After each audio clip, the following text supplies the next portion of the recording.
My parents and sister abandoned my 17-year-old daughter in the desert. No water, 115 degrees. She'll be fine, my mom said. She just needed space, my sister added. I didn't shout. I did this.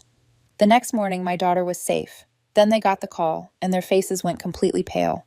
Let me tell you how it started, because it didn't start with a dramatic fight or some big explosion. It started with a ding, just a quiet little ping from an app on my phone while I was folding laundry. I almost ignored it. I thought it was one of those pointless updates, the kind that tell you your kid took 5 steps or reached their water goal. But this wasn't that.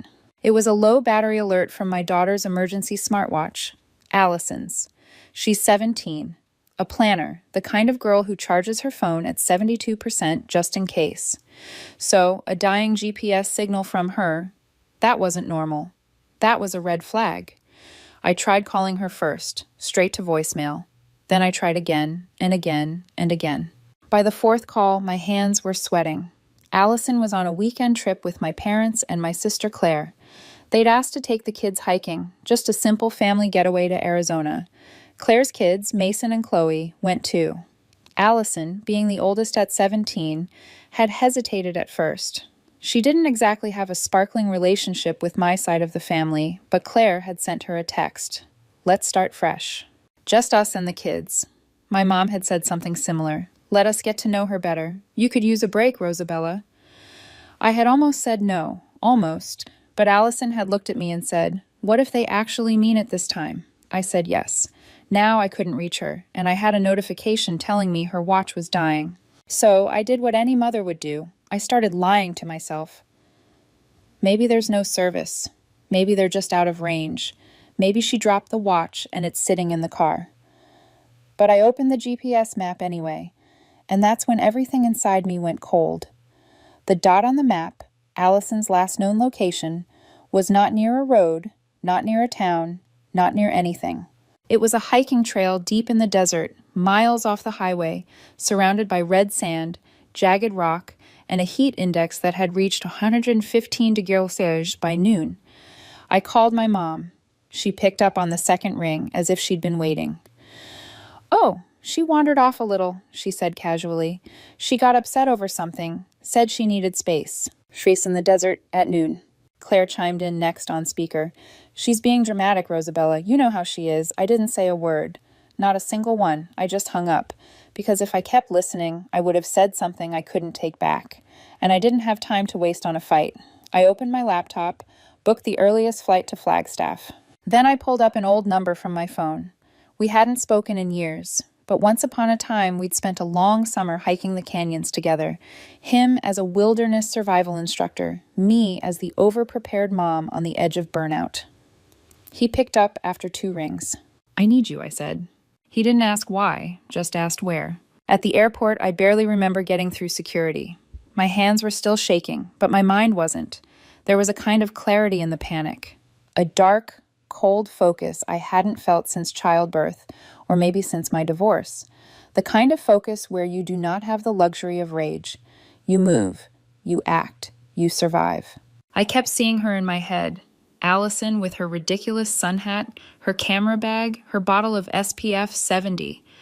I had helped her pack 2 days ago. I made her promise to hydrate. She rolled her eyes. I hugged her twice, said I love you 3 times, like a fool who thought that would protect her. By the time I landed, Luis was already waiting near the rental jeeps with extra water, an old hiking map, and a med kit. He looked at me and said, "Let's go find your kid." We reached the trailhead an hour before sunset. No cars, no other hikers, just a ranger station about a mile away that looked abandoned. I showed Luis the tracker. He frowned. "She's way off the main path," he said. "If she's not moving, that's not great." I nodded. I couldn't speak, because if I opened my mouth, I would either vomit or scream. We hiked. The air felt like it was trying to peel my skin off. My boots filled with sand. My heart thudded in my ears. We passed a dried-out riverbed, a torn granola bar wrapper, and then a scarf, Allison's scarf, tied to a rock like a marker. Luis picked it up. "She's trying to be found," he said. My legs nearly gave out. We kept going. At one point, I thought I saw something in the distance, a figure, a shadow. But it was nothing. Just heat playing tricks on my vision. My lips cracked. I stopped wiping the sweat off my face. Every second that passed, I thought, if I had waited an hour longer, would she still be alive? And still, not once, not for a single second, did I let myself cry. Because tears don't fix things. Movement does. We found a water bottle next, lying sideways in the dust. Luis looked at it. Still warm, he said. She's close. We climbed a rock ledge as the sun turned orange behind us. That's when I saw it. A flash of movement under a jagged outcrop. Something curled. I ran before Luis could say a word. And there she was, Allison, eyes half open, lips dry, skin flushed, still wearing that stupid sun hat, and alive, barely. I dropped to my knees and pulled her into my arms. Her body was hot like a stove. She whispered something I could barely hear. What? I asked, brushing the dust off her cheeks. They took my bag, she said, on purpose. I didn't respond, not yet, because what she said next made something inside me snap in half. And that part of the story hasn't been told yet, not until now. Let me tell you something about my family. We don't do open hostility. That would be too honest. We do polite cruelty. We love everyone equally. With a side of, but let's talk about Claire for a moment. Claire, my younger sister, was the chosen one, the loud one, the sparkly one. She could fail a class and get a cake for trying her best. I got an A hush once, and my mother asked if I was distracted by boys. It wasn't violent or dramatic or obvious. That's what makes it worse. Growing up, Claire was allowed to be messy and moody and creative. I was expected to be calm and helpful and quiet. When Claire threw a tantrum at Thanksgiving, she got a warm bath and a blanket fort. When I cried, I was ruining the mood. And I believed them. For years, I really believed there was something wrong with me. Something too much or not enough. But then I had Allison, and for the first time in my life, someone looked at me like I was the sun.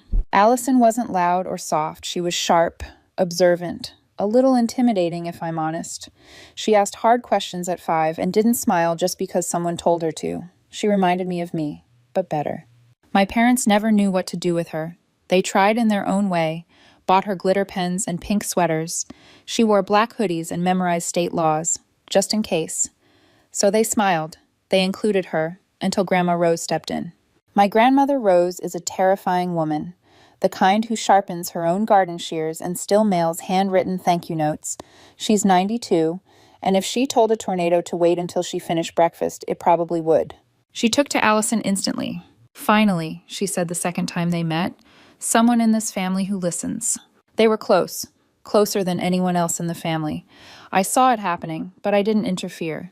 It was the only time I saw Allison truly let her guard down. And Rose, she saw something in Allison the rest of them never bothered to look for.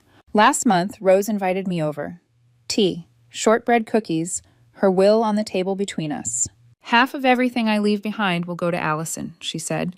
The rest will go to Claire's children. Don't argue. I didn't even speak for a full minute. I hadn't asked for this. Neither had Allison. But I knew what this would mean. And I knew it was going to burn something down. Claire found out 4 days later. Don't ask me how. My family leaks faster than a screen door in a hurricane. She called me the moment I picked up. She was already screaming.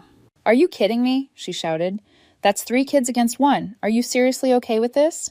I didn't write the will, I said. Rose did. Well, you certainly didn't try to stop her. She hung up on me. My mother called an hour later. You know Claire's struggling right now. Her job, the kids, her marriage. I'm not in charge of her marriage, I said flatly. She's just scared that your daughter is manipulating Rose. That word. Manipulating. Allison, who has spent her whole life scanning people's expressions for what they're not saying. Allison, who says things like, it's fine, when she's clearly not fine, just to avoid making people uncomfortable. Manipulative, that's rich. After that, it got colder. Quietly, of course. Allison was left out of group chats. One of Claire's kids had a birthday.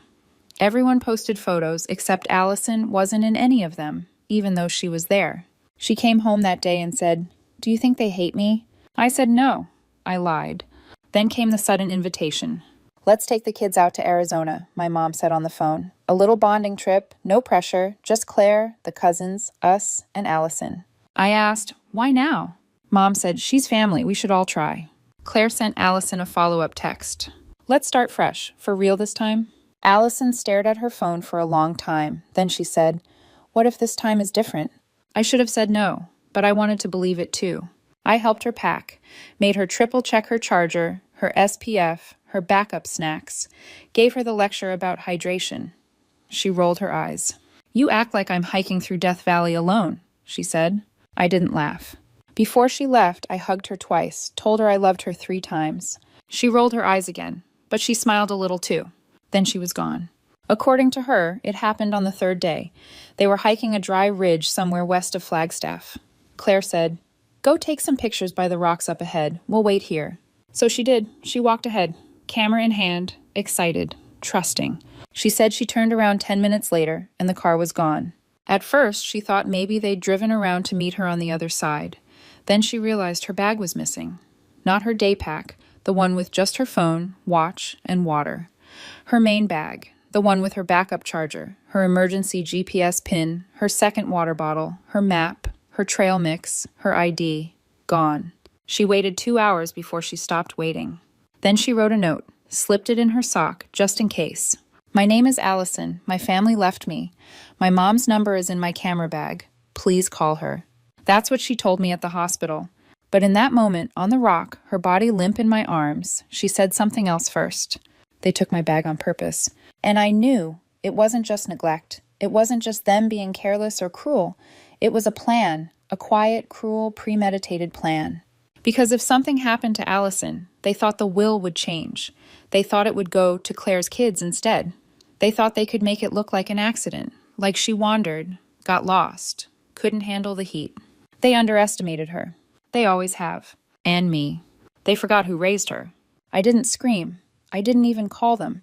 But I did open a folder on my phone, the one labeled "just in case," because I'd been collecting receipts for longer than they realized. There's something sickening about watching your child sleep in a hospital bed, even when she's stable, even when the nurse says she's going to be okay. Because all I could think, standing there with a cup of vending machine coffee and sand still stuck to my boots, was how close they got, how close I came to losing her, and how calm they sounded on the phone when I asked where she was.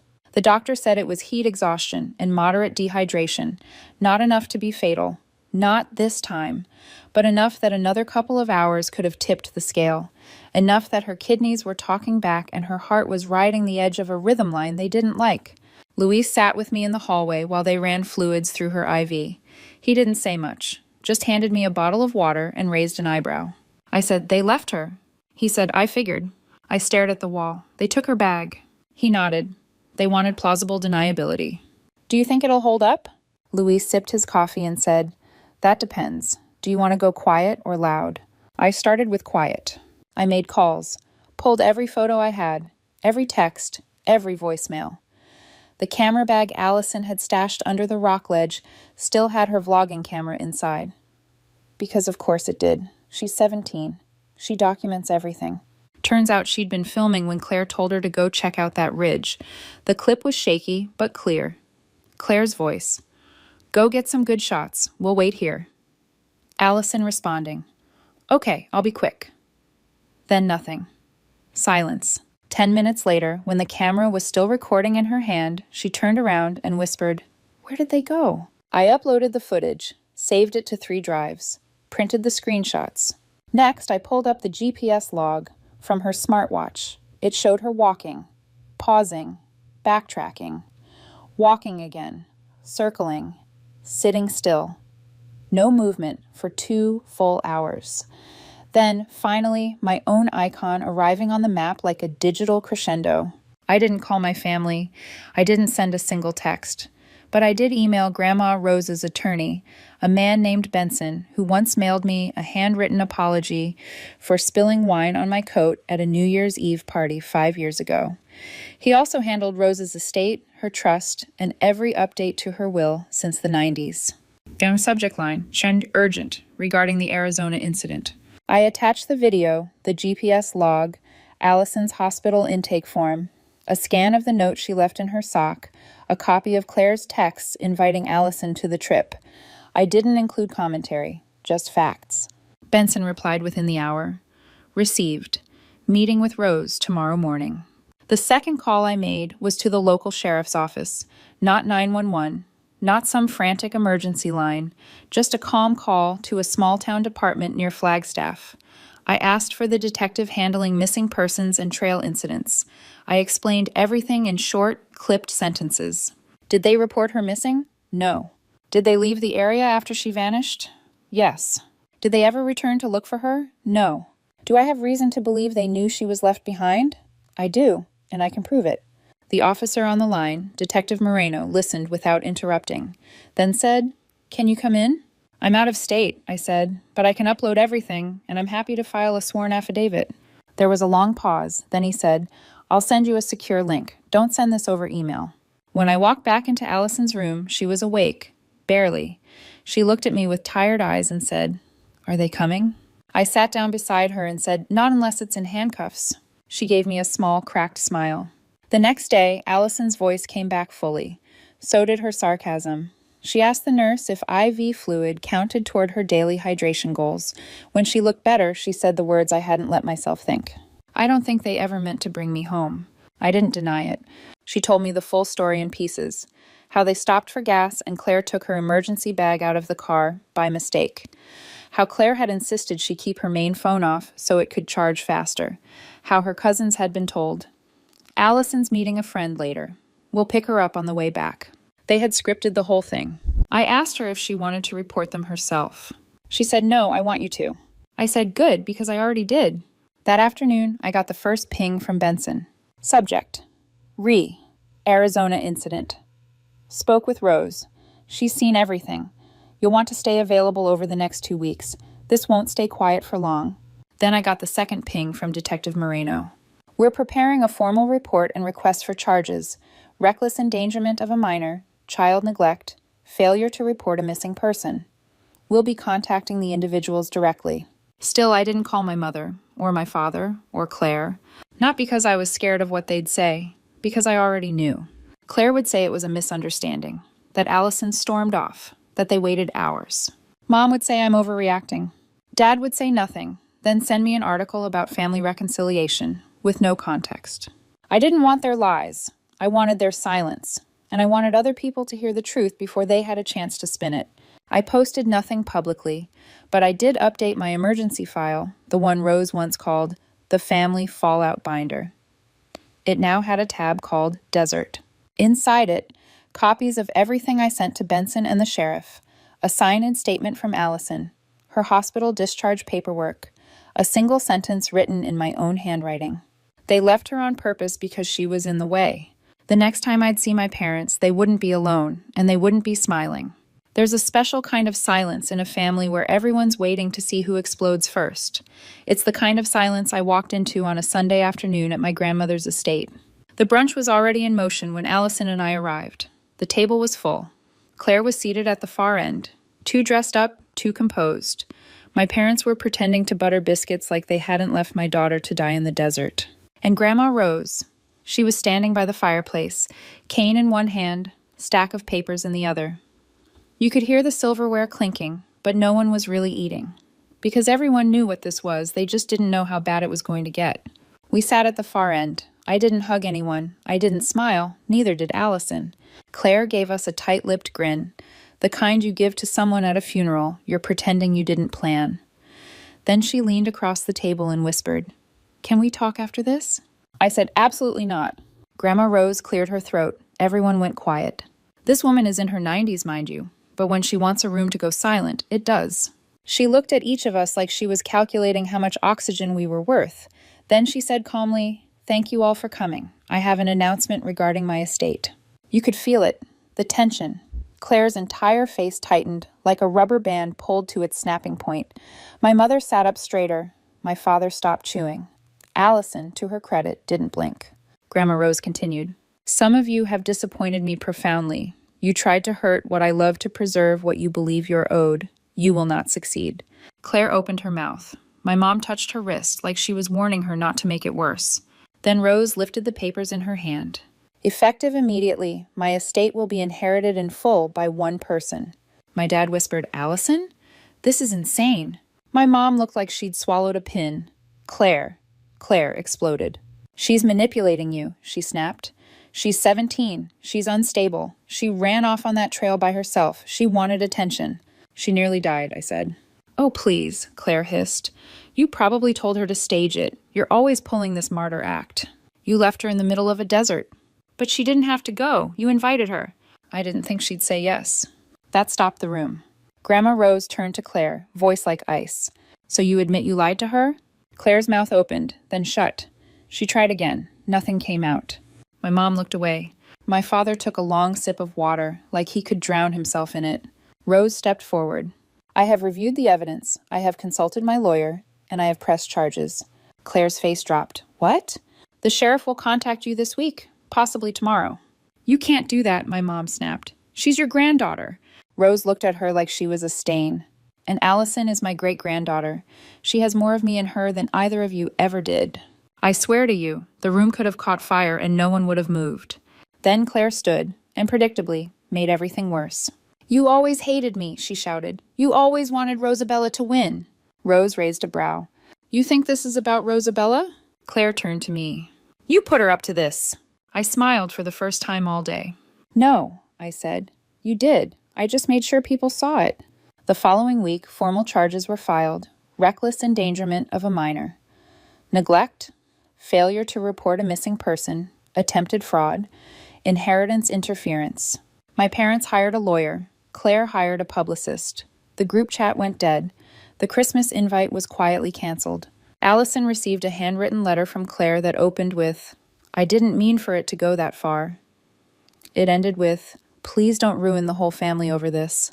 Allison didn't reply. She folded it in half, then dropped it in the shredder. People love to say family is everything. But here's the truth they leave out. Not all family is good. Some people just happen to share your blood. And sometimes what they deserve is distance. The last time I saw my mother, she tried to corner me in the parking lot of a grocery store. She asked, do you really want to destroy everything over a misunderstanding? I said, you left my daughter in the desert. She blinked, then said, well, she's fine now, isn't she? I didn't reply. I just turned and walked away. A few months later, Allison started therapy. Not because I made her, because she wanted to. She said, I need to talk about it somewhere where I don't have to protect you. I said, fair. She's still quiet, still sharp, still sarcastic. But sometimes I catch her laughing at videos again, sleeping with the door open, leaving cups on the counter like she knows she's safe here. As for us, we don't go to family holidays anymore. We go hiking instead, together. We carry too much water, too many backup chargers, and a whistle that Allison likes to blow for no reason, just to annoy me. And I let her. Because every time she does it, I know she's still here. They wanted her gone. Now they're the ones who've disappeared. 9 months later, we were back in Arizona. Not for a hike this time, for the trial. My parents and Claire were charged with reckless endangerment of a minor, neglect, failure to report a missing person, conspiracy to interfere with a legal trust, and yes, attempted manslaughter. Because once the full story came out, the bag missing, the watch drained, the temperature climbing, there was no more misunderstanding to hide behind. Allison testified. She stood there, calm, pale eyes like flint, and said, I don't think they cared if I made it out. I think they were hoping I wouldn't. I gave my statement too. Brief, controlled, just the facts. And then the sentencing came. Claire, 9 years, no parole for the first 5. My parents, 6 years each. The judge said this wasn't neglect. This was a coordinated act of abandonment, with financial motive. And that if not for the victim's resilience and her mother's swift action, this would be a homicide case. We walked out of that courtroom into daylight. Allison took a deep breath, said nothing. She didn't have to. Some victories are loud, some are quiet. This one, it was permanent. So now I ask you, did I go too far? Or not nearly far enough? Let me know in the comments. And if you want more stories like this one, subscribe. Because sometimes justice does get served. And sometimes it's personal.